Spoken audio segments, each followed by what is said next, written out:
The Wes Penre Papers. A Journey Through the Multiverse. The First Level of Learning. http://wespenre.com. Soulution Section. Soulution Paper Number 3, Expansion on the Living Library. DNA, an Ascension. By Wes Penre, Friday, August 7, 2011. Part 2. 4.2 How we were unplugged from the multiverse and how to plug in again. When the new owners of this real estate called Earth arrived, around 450 to 500,000 years ago, everything changed. The Anunnaki wanted a race intelligent enough to be able to understand commands and execute them, but not intelligent enough to question them or rebel against the gods. Apparently, the apes and monkeys inhabiting Earth at that time weren't smart or good enough, and didn't have the right attributes to accomplish the task. The evolved humans did. However, these human, highly multidimensional beings, who basically were a threat to the Anunnaki anyway due to that they were too similar to them in intelligence and awareness, but much more mellow, fit the task pretty well. The only problem was that they were way too evolved and intelligent.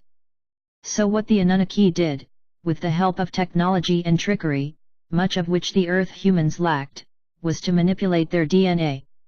They mixed their own 11 strands 6 with our own 12 strand, unplugged 10 of the 12 strands and created a 2-strand DNA, the double helix, which is all that most humans have activated up to this day. This effectively disconnected us from the universe and the multiverse, left us with what today's scientists call junk DNA, and thus created a frequency fence with a narrow band in which most humans operate today.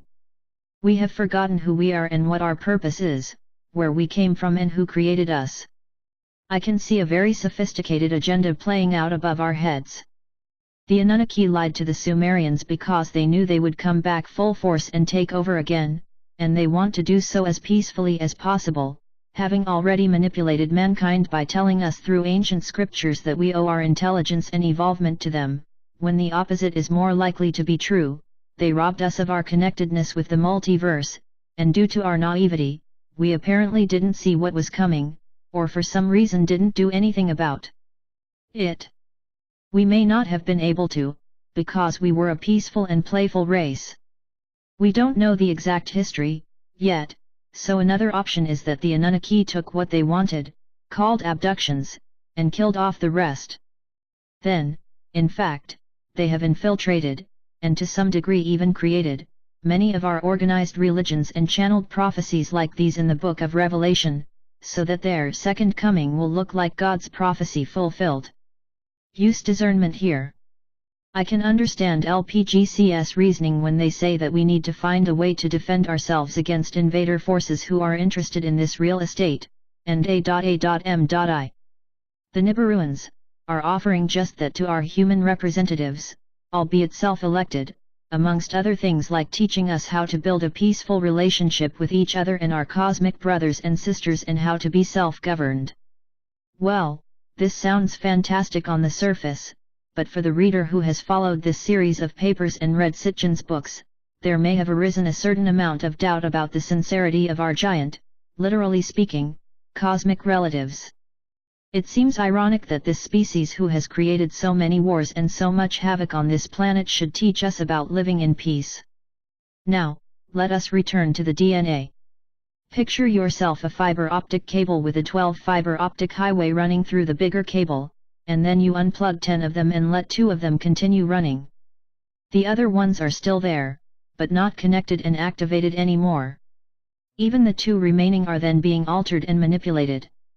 This may be a poor and inaccurate picture from a scientific perspective, but it may help people understand what happened to our DNA. Everything that was not necessary for survival and anything that would keep us informed was unplugged. Left was the double helix, which locked us into controllable frequencies 7 and unplugged us from the cosmos. The root chakras and the heart chakras were still slightly open, as was the throat chakra, but chakras 7 to 12 were successively closed. Because, in addition to the frequency fence or quarantine we talked about earlier, the Anunnaki also created a literal frequency fence around our planet to be able to control how much of the human frequencies could be modulated and changed.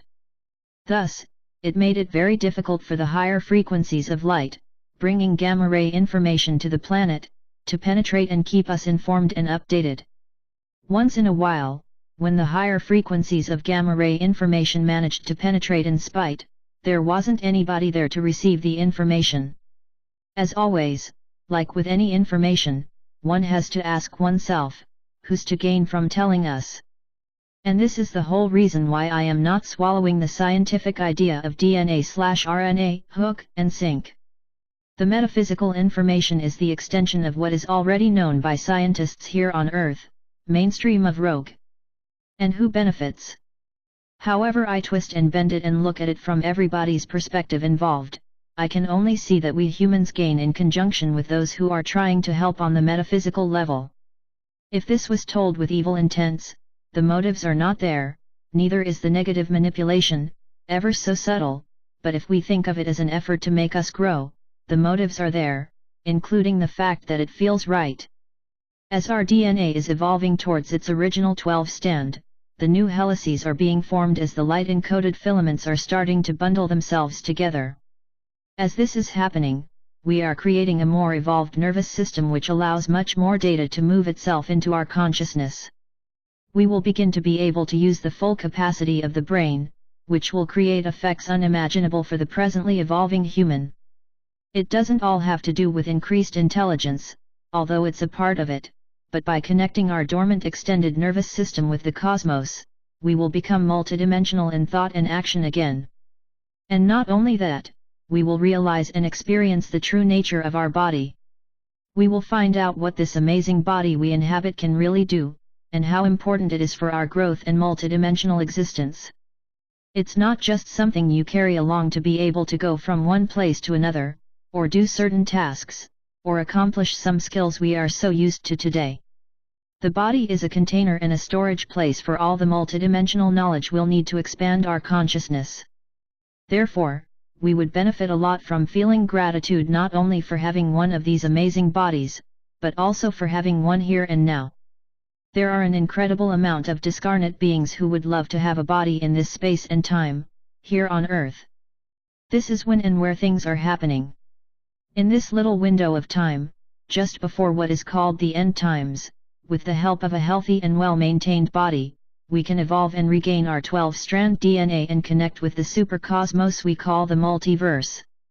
So it's high time to start taking care of the body we have, start eating well, preferably plant and seed your own food, exercise, have good sex with someone you love who is vibrating on a similar frequency as yourself, love yourself and your body, talk to your body and compliment it, love and assist others when possible, give them compliments when appropriate, get plenty of rest, slow down your pace, connect with nature, and have fun.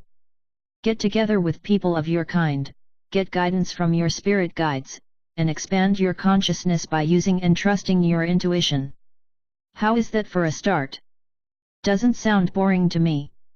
Although we do live in exciting times, not everybody will be able to enjoy it as much. We, who are aware of all this, are the forerunners, those who are paving the road for others. It is our responsibility to anchor the higher frequencies into this reality and ground it. There will be tremendous chaos coming up, and people around us will cave in and have nervous breakdowns, because their nervous systems get overwhelmed with all the changes of which they have no awareness.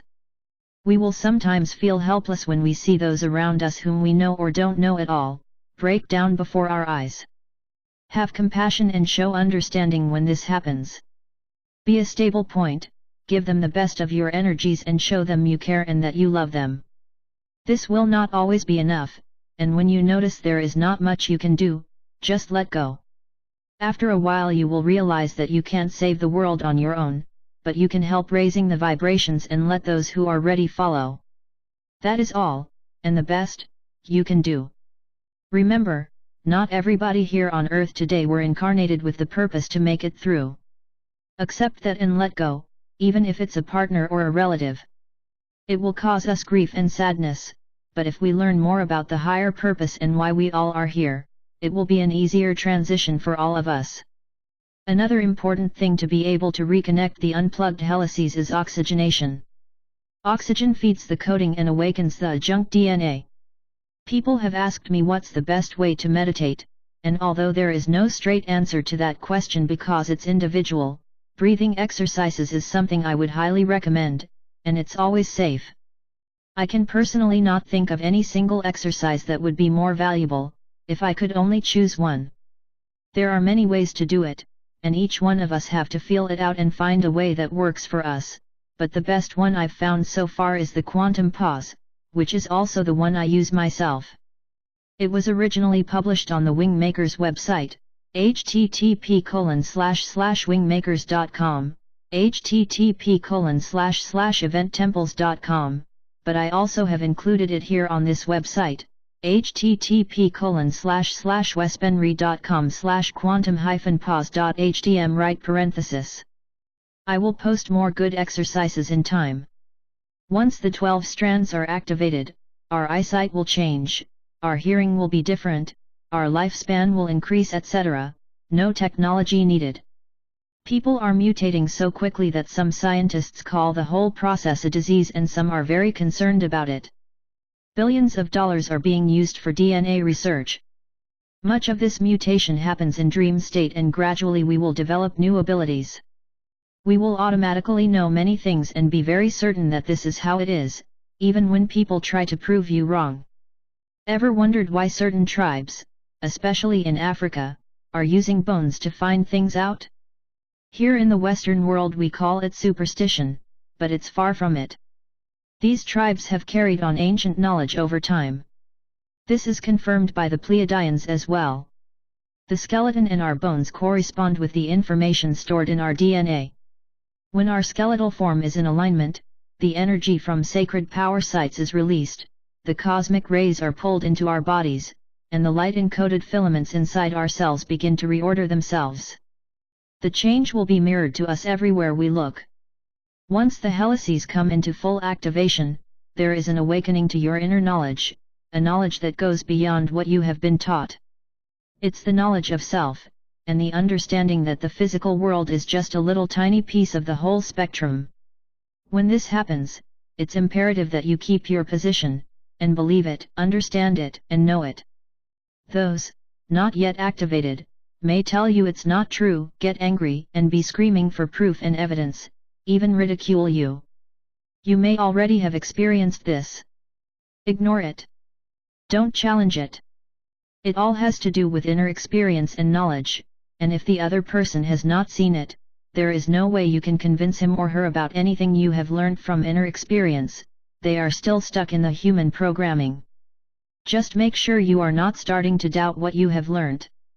In the beginning there may be times when this whole transition can be confusing, because people you used to have a lot in common with are all of a sudden not on your wavelength anymore. However, once activated, there is no way back.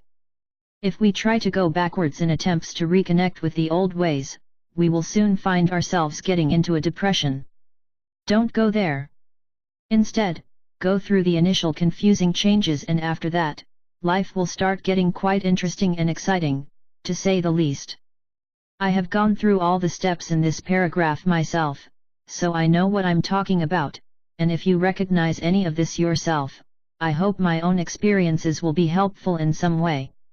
If ever in doubt regarding your own sanity, think to yourself whether what you've learned have helped you expand your consciousness and quality of living or not, for you, and hopefully for others. If it has, why doubt it? The original creator gods want to see us evolve and break through the third density walls in spite of the darkness that has been swept around us for 300,000 years. Before the Dark Lords took over, the encoding of our DNA was done in such fashion that we could evolve fairly safely no matter what, as long as we were still looking for the light. If we evolve too fast, it will fry our nervous system, and this is something the original creator gods wanted to avoid. So, keep in mind that it is not that we all of a sudden are going to evolve from 2-strand to 12-strand DNA, that are suddenly going to manifest in our earthly and multidimensional bodies. We already have the 12 helices inside of us, and they just need activation. So it's not because of the effects from spiritual and body work that we all of a sudden gain strands out of nowhere. Just want to make this clear, because I've seen on the internet that people sometimes are confusing the two. The changes that will happen to us, biologically, are instituted by cosmic rays. We will notice throughout the changes within us that we start remembering things as our neurological pathways, which have been closed, start to grow, and we can carry more information. The information is sent on waves of light, waves of energy, or beams from the Sunday. It's this energy which rearranges our biology. Essentially, what needs to be rearranged is how we perceive the world around us, in other words, our psychic senses. Hence, we will notice a fluctuation in our physical senses. For example, what used to taste good we feel is now hardly edible. What smelled good we may no longer care for, but instead we will find something else we didn't think much of before which now may smell really good. I notice myself that my taste in food has changed tremendously over the last couple of years. I have a very hard time finding something to eat that really tastes good. I can walk up and down the aisles in the grocery store without finding anything I'd like to put in my mouth. It's high time I start growing my own food big time. Other signs of activations are changes in hearing. You start hearing things you didn't hear before, and urges to change habits. You get impulses to do something new or different, and find areas in your life that used to be normal patterns for you are no longer serving you. You may feel the urge to change your lifestyle. This is all part of this energy. As you make these changes, you make more room for the cosmic energies inside your biological being.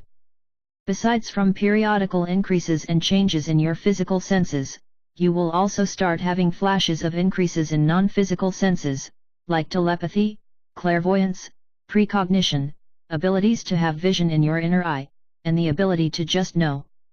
You will find that even when someone claims something is in a certain way and have some physical evidence which backs it up and tells you this is common knowledge, you know that's not true. You know there is so much more to the picture, and you are so sure about it that this other person can talk forever and it doesn't make any difference. And I am not talking about unreasonable stubbornness now. There seems to be so much happening behind the scenes, and still the majority of mankind is still clueless. How is this possible? Once upon a time I asked myself that question as well. Still, I am only scratching the surface. What I am telling you is next to nothing in comparison to what is really happening above our heads, if I may use that expression. Even if I spent the rest of my life attempting to touch the first thing about what is really going on a higher level, related to Earth, I would still not be successful. It's overwhelming. Earth is the diamond in the sky, the most precious of precious, and many beings from different densities and dimensions are very interested in what is happening with the living library right now. We are in the spotlight constantly, and we don't even know it. But we don't need to understand everything, we just need to know that we are certainly not alone and we have many dimensional and interdimensional friendly eyes looking in our direction, most of them without intervening. Our conscious mind is always curious, but there is a point where too much information is defeating the purpose. The clue lies in the unconscious mind, which knows it all, and wants us to feel, connect, and use our intuition. It wants us to use our heart chakra, expand it so we can connect to the much larger, universal energetic heart, as described in the Wingmakers material, http://www.wingmakers.com/downloads/energetic heart left parenthesis print right parenthesis .pdf right parenthesis. 4.3. Healing along the lines of time. Another thing I did intuitively, but read about later on, was to go back in time, this lifetime mostly, and recall events, relationships, happenings that I have had issues with and which were never resolved. I started thinking about them in terms of healing, forgave the person and forgave myself for whatever we did which we regret, and began to change not only the feelings about it by transmitting a lot of love into the incident in my mind, but I also changed the event/relationship, still in my mind, in a way I would have preferred it to be.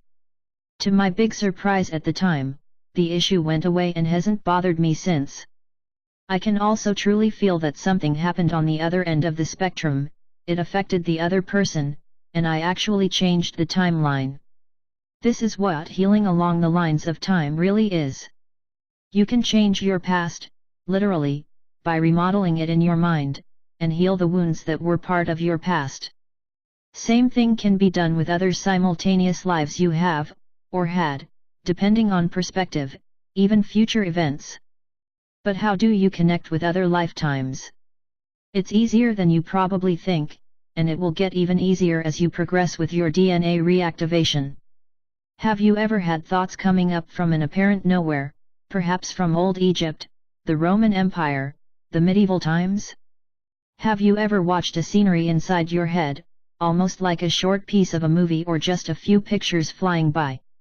Very often, these film fragments/pictures are from parallel lives in other times. View them, expand on them, listen to them, feel them, smell them, and find out what happened and why they were brought to your attention. Sometimes there is some trauma or unresolved issue connected with the pictures, and once you've found out what it is, you can heal the past and change the outcome. Continue doing so as events come up, but don't go looking for them in your mind, or it could be overwhelming. Let them come to you. As you start doing this, the process will become easier. Are you obsessed with a certain time in the past that you have read everything about that you can get your hands on? Rest assured that at least one of your incarnations was in that particular time. This came natural to me for many reasons, but also because I studied Dianetics in the 1980s.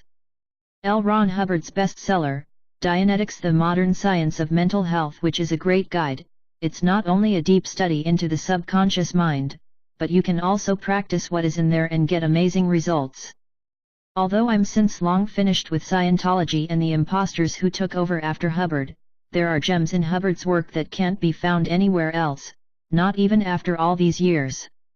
Dianetics is one such piece of work. The book was written in 1950. The world was definitely not ready for that book when it came out, but is more so now. Practicing Dianetics helps you as well to heal along the lines of time, but soon even that book will be obsolete. The Pleiadians, without mentioning Hubbard, teach the same thing. Not because they copy Hubbard, but because that's how the mind works. By doing what's described above, we can heal your timelines, something which is crucial if we want to move on. On another account, but still related, we have people who die and leave their body, realizing they are no longer physical.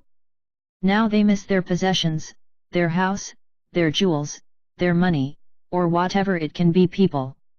Although there is of course no way to re-enter the newly exited body and continue the life that just ended, the spirit will hang on to this lifetime for a long time, even after they've had new incarnations, feeling they are missing something, followed by a great sadness or emptiness instead of letting go in the first place. Things like this can be resolved by timeline healing, and we are no longer glued to any particular time on our perceived timeline. We are ready to go to the next level. We all have parallel, legitimate existences in simultaneous time, and it's not that this is the first and only time we have had the chance to connect with them. It happens to people ever so often, but when the memories pop up, our emotional body haven't been able to compute them. Now we do, on an increasing scale. As we heal along the lines of time, we may stumble upon lifetimes where we were working for the dark side, and when we look at it we may feel ashamed, shocked, or in denial. Mind you, we all have these lifetimes, it's a part of the overall experience. If we were good all the time, how can we evolve? We need to experience both sides of the game.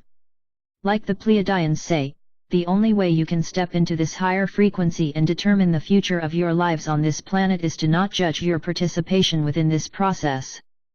Realize that even when you did things you are not proud of now, it was in an effort to shed light into your own dark sides, and while you were doing it, you were most likely a catalyst for others as well. 4.4 Triple Helix DNA. I want to wedge in some short comments on triple helix DNA, partly because this was a big issue a couple of years ago when I wrote the ebook, The Myth Around Supreme David Rockefeller, 2009, http://supremrockefeller.wordpress.com/right/. The Thule order in Germany have people they consider being of a certain spiritual awareness, bloodline, or having certain attributes to be candidates for getting their triple helix DNA activated. The candidates send a blood sample to the order, and they run it through a Vril generator, and if the person is ready, his/her triple helix will activate, even on a distance. People can send their samples from wherever around the world, and do not need to travel to Germany to have it done. This is not something I would recommend for many different reasons. Triple helix brings you into the feeling center. The feeling center is emotion, and emotion is your road or bridge or ticket to the spiritual self. When people deny the emotional self, they can't get into the spiritual realms. People who had their triple helix activated have testified of increased psychic powers, higher awareness, and a new, or increased ability to apply magic.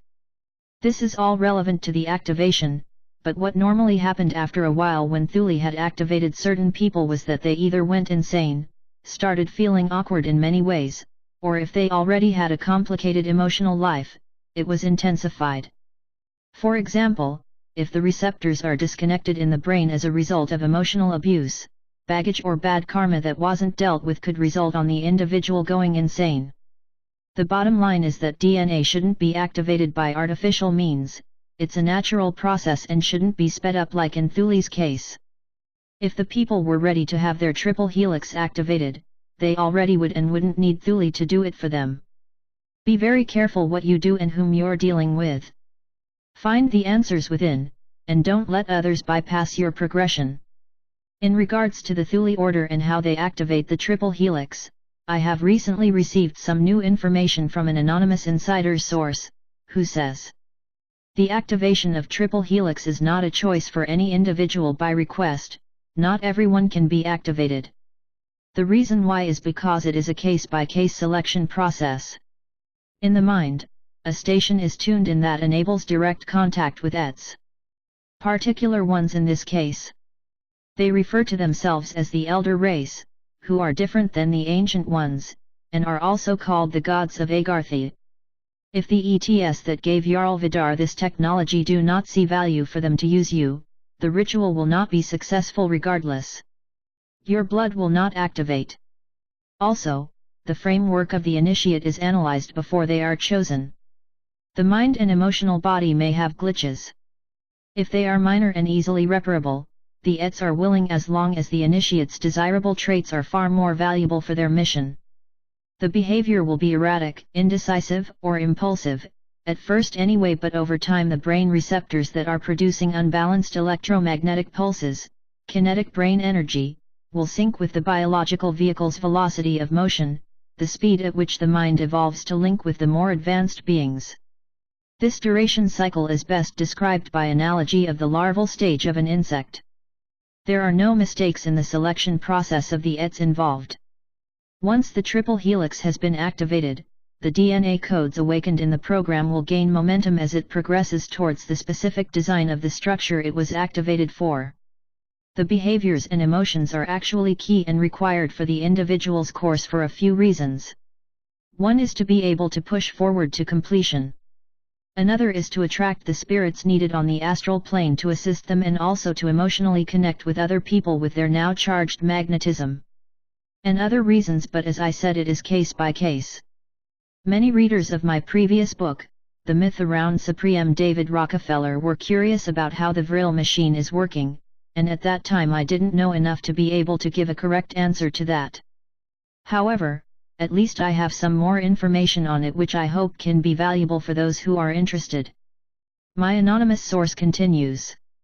The Vril machine uses the Earth's grid lines and the energy fields that correspond to the body's meridian system to activate the triple helix. But I don't have all the details on it to be informative. The energy grid is not functioning properly anyway because it is out of balance. Blockage has been building up energy in the Western world and starving the eastern side of the world. That's why the Western world is bountiful and the eastern part is living with poverty.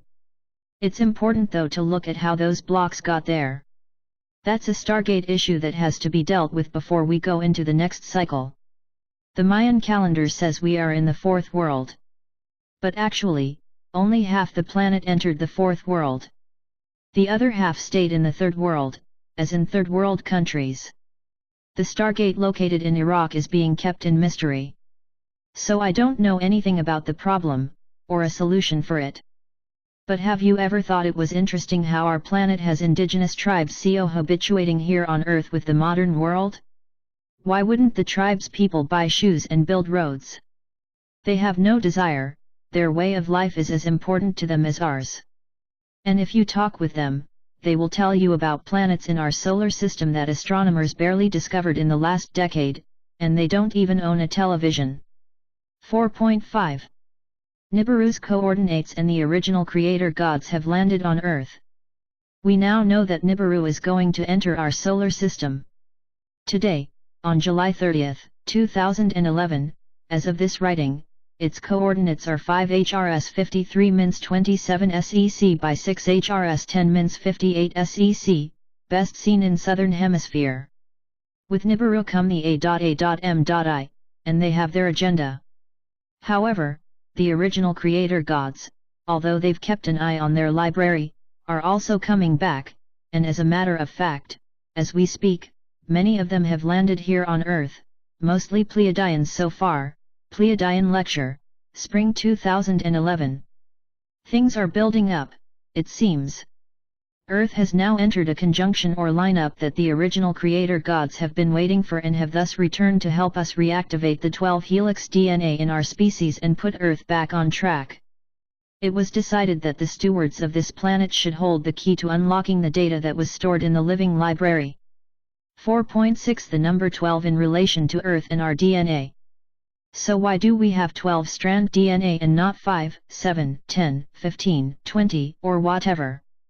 Like I've mentioned before, there are many metaphysical entities, channeled or via SDS, sensor data streaming, who are on the same page regarding the 12-strand DNA. However, Barbara Marciniak's Pleiadians are the forerunners and also still the ones with the most interesting information on this subject, I think. Let us take a look how the 12 helices tie into the 12 information centers, being the 12 chakra system.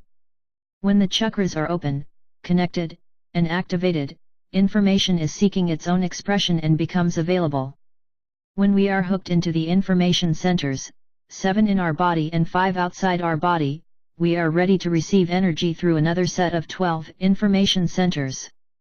When we activate our 12 chakras, we hook into energy stored in parallel sets of 12 centers that will further activate the process. This will eventually bring our brains into its complete, full, computer-like function. These 12 parallel realities can unlock information that has been secreted away. The Pleiadians say we can compare this with deep governmental security, which uses different levels of fingerprints and imprints to access different levels of information.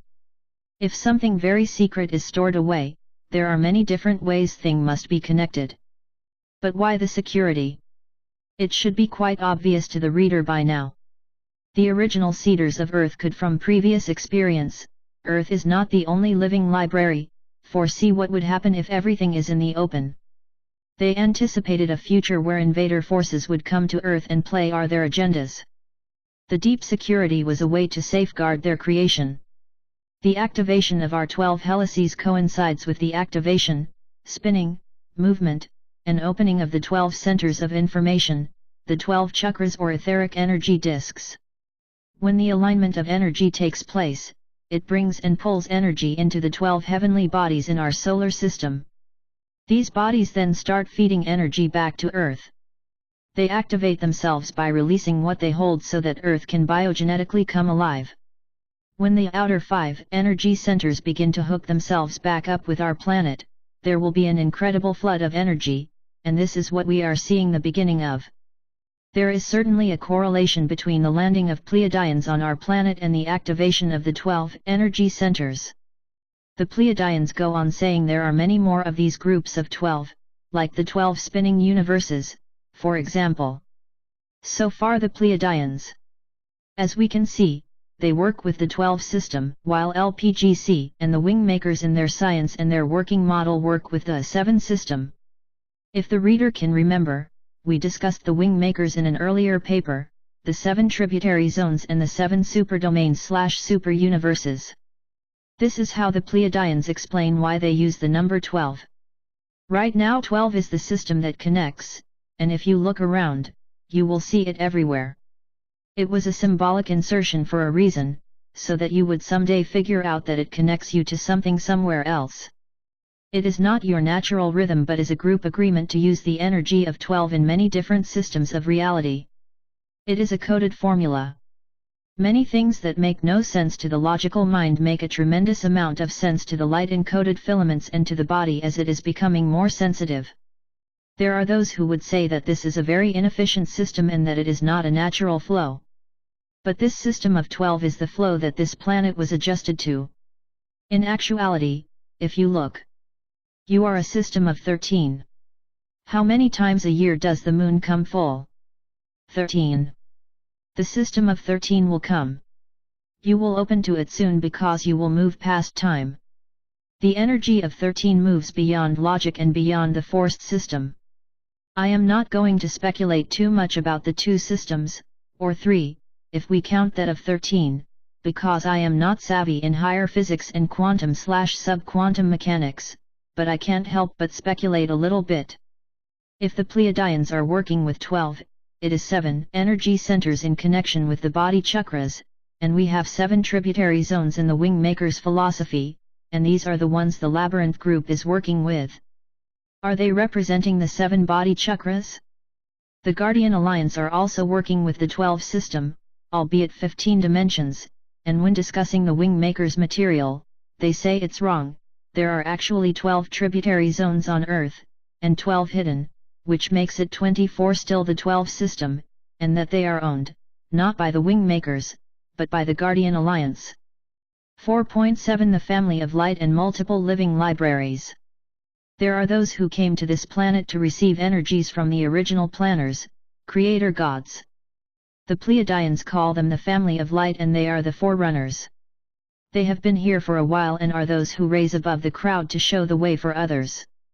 The energy they receive from the original planners, whom I from now on will call the builders, of the living library in contrast to the founders, who built the structure of the universe, including the human template, creates a genetic alteration and reactivation and rebundle the light-encoded filament. This filament will make up the 12 helix system which can move the body into activation. Once people have their 12 helices reactivated, they then are ready to be used to access the data that is stored in Earth. The Pleiadians explain. What is this data that is so important? It is disguised in insects and flowers and pigs and donkey tails and rabbit ears and all kinds of things, and it is for you to discover. We want to emphasize that when the data was stored in the 12 libraries, it was stored in many different layers. When you came into the libraries, there were different codes of clearance. In other words, there were many different ways of entering the libraries. You could not just walk in and say, I have free clearance to receive all of this information. Just as there is now security clearance within your government, so the libraries holding this information had security systems. When the libraries were built, there was the pulsation of tyranny beating. This was long before the Anunnaki landed on Earth, billions of years ago, in our terms. There was a concern amongst the keepers of time, another world for the ancient creator gods, that information would get in the wrong hands. So, very playfully and creatively, libraries were designed in many different modes. Apparently, other libraries, or worlds, are not like Earth at all, and contain other information. What the builders decided to do was to engineer a project through which consciousness could evolve, have information, and be utilized to access information. This to me, rings very true, and as I progress on my own journey, I see new things around me all the time. If I study the butterfly with a certain pattern imprinted on its wings, I realize it's not only camouflage, but also encoded messages, like with any symbols. Without even knowing what these symbols mean, I could get profound insights that day. This is how it works on one level. And the snakes have their patterns. The Earth Library was designed so that without the human occupants, no one except the builders with the highest clearance and the master key could access the library. Humans are the library cards and some are better library cards than others. In the past, there was training involved that went into being the library card, and when beings from space or elsewhere came and wanted access to the library to find information on this planet, they would merge with the human occupant who was coded to respond to certain codes. If someone has a low code, they might only see a certain amount of something. Each being came to get access to a certain kind of information, just like in a book library. There were no secrets for secret's sake. The information looked for needed to be electromagnetically suited to their biokin structure. Data needs to be able to penetrate the belief system of an individual, or the individual's nervous system would not be able to handle it. However, when energy is strongly tempered with love, it prevents the individual from blowing apart and keeps them focused on very enlarged concepts. This is how large concepts are transduced onto this planet. They ride on the love frequency. Light frequency, on the other hand, can't carry larger concepts because it is not connection with emotion. This is the reason why human emotions are so important. They transfer light into love. In addition, and this is very important, many occult practices and religious cults out there are trying to have you leave your body, saying that salvation is not in the flesh, but in the spirit. Therefore, they have exercises and practices showing you how to get out of your body. There is nothing wrong with leaving your body on occasion if you know how to protect yourself. If you don't, anyone or anything discarnate may jump into the vacant space that's your body.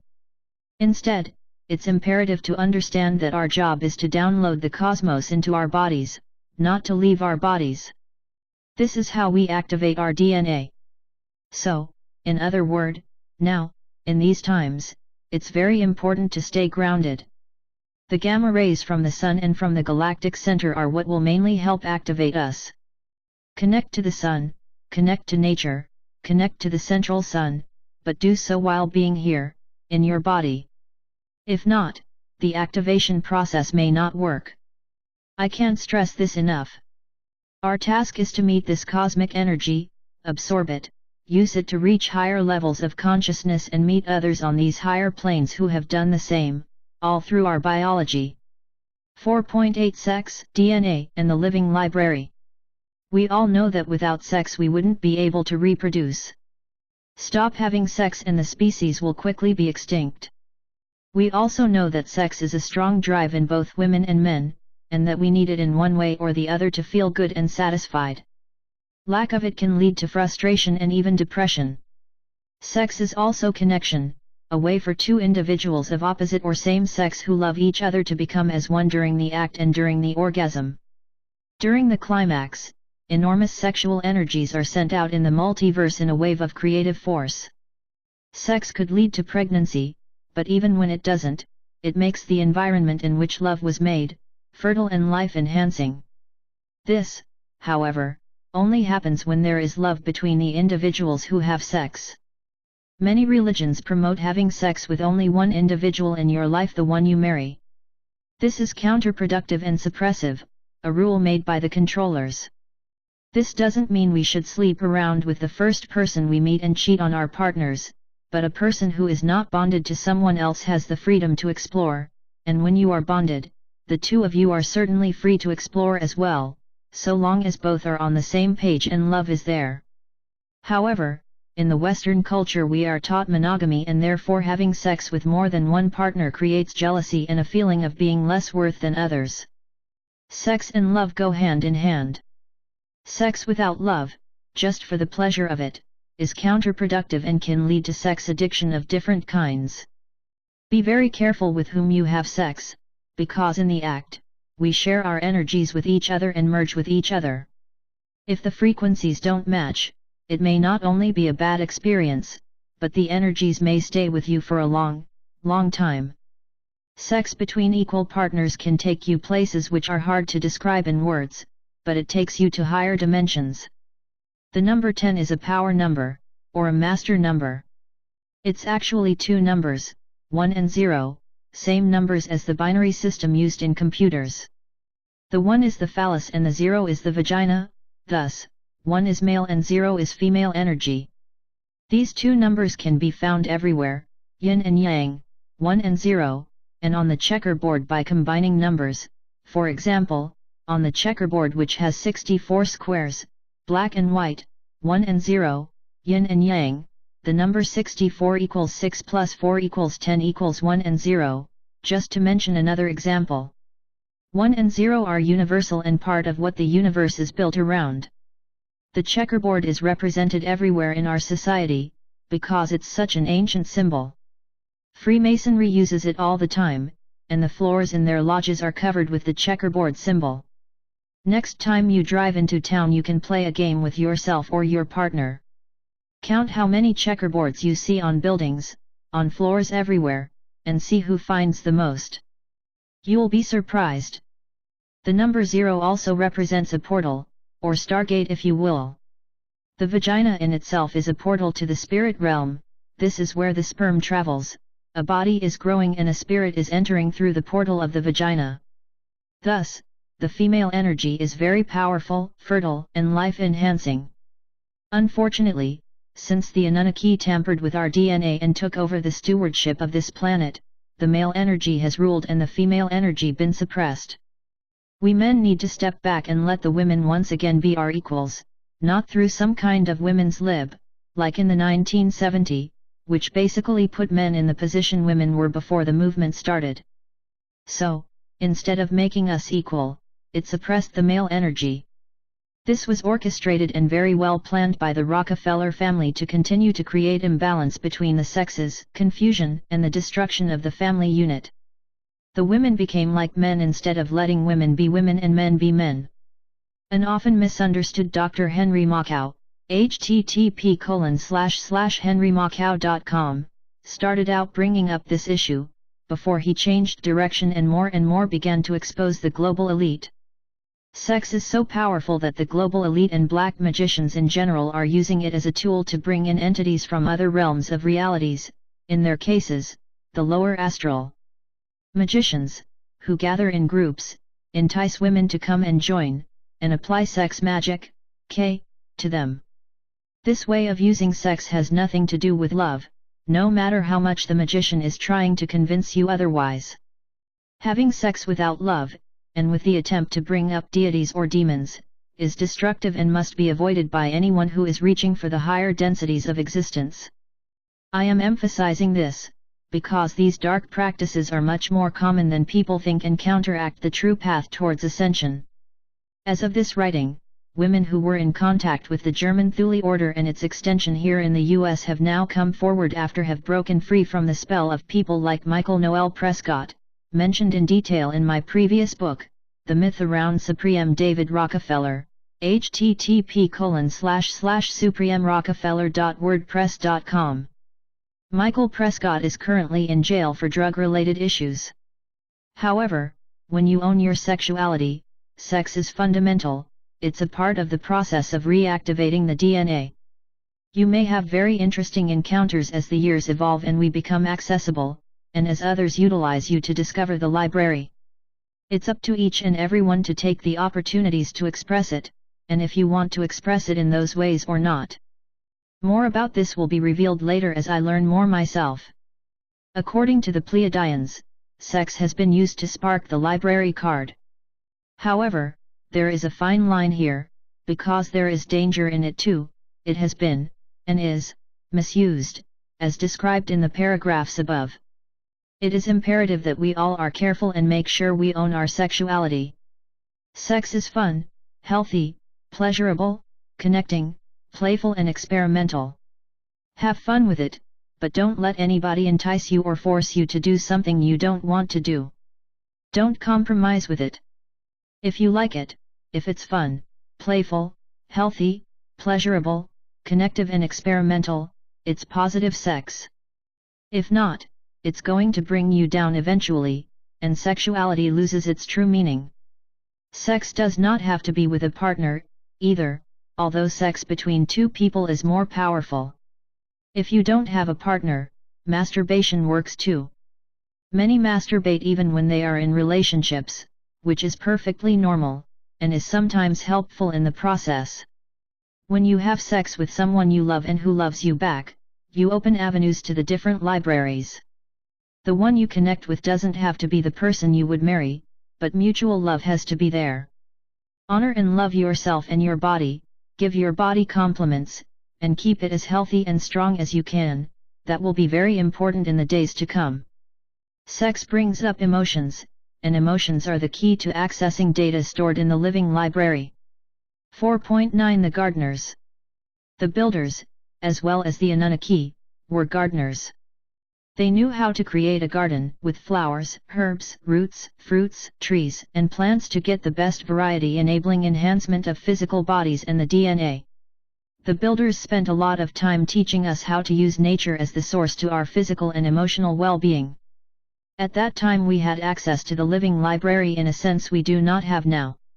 Some say that the evolved human, before the Anunnaki came, did not eat meat, but were vegetarians of sorts and could even live on absorbing light from the sun and from the plant life, which in its turn were downloading light from the sun and decoded the information into their system. Perhaps we did not become meat eaters until the Anunnaki added their own DNA to ours and tampered with our original 12 helices. Workers needed to be strong, and maybe giving us protein was the solution for the gods? Just food for our thoughts.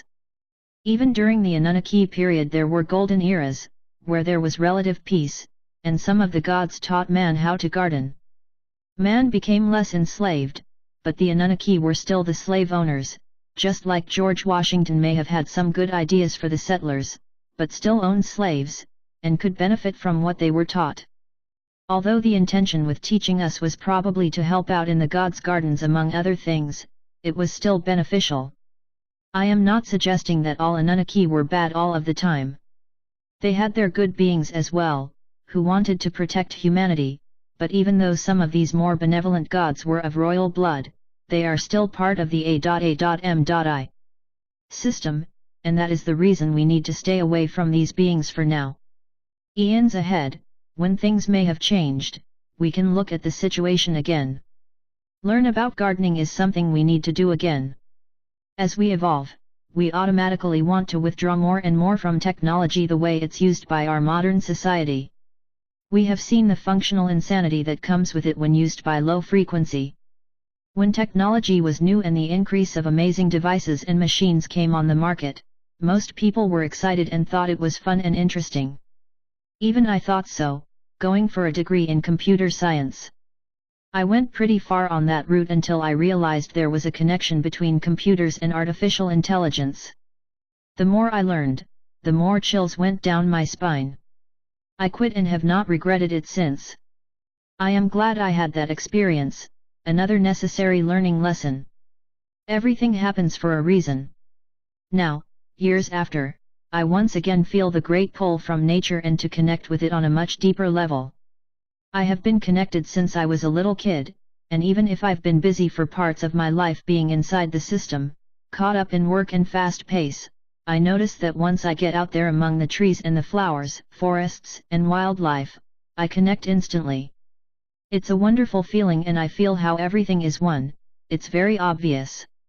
True happiness lies in connection, not in separation. However, the connection needs to be natural, not artificial, created by technology. Additionally, the ones in charge of nanotech and how it is used is also in charge of the whole humanity, a route towards the ultimate control. This is what I see happening in the A.M.I. society. When you feel the change coming from inside and you know you need to change your lifestyle, look into, and research, the living library, the herbs, the plants, the fruit, berries, vegetables, the roots. Learn what you need to be able to create a garden for yourself, free from toxins. Talk to the plants, give them love and affection. Have sex in the garden, if possible, and communicate with the sun and ask for the best garden there is, with the healthiest food ever imaginable. Bless the earth and say thank you to the plants and herbs before you eat them. Feel gratitude. Do all this, and the same thing with the water, and you'll have a garden that has rarely been seen on earth in the last 100 years. And of course, you will live a healthy life and probably extend it quite a bit.